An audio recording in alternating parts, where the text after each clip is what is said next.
Hello বন্ধুরা, সবাই কেমন আছো? নিশ্চয়ই ভালো আছো, আর আমিও ভালো আছি। আজকে আমরা যাব কুমারডোবা নবকুঞ্জ দেখতে, তাই চলো দেখতে থাকো।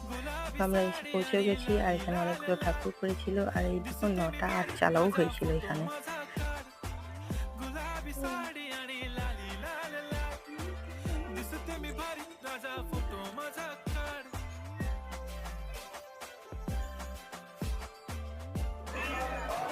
আর এটা হলো কুমারডোবার শিব মন্দির। এত ভিড়, প্রচুর প্রচুর ভিড় ছিল যে নিঃশ্বাস নেওয়ারও মানে জায়গা ছিল না, এত ভিড়।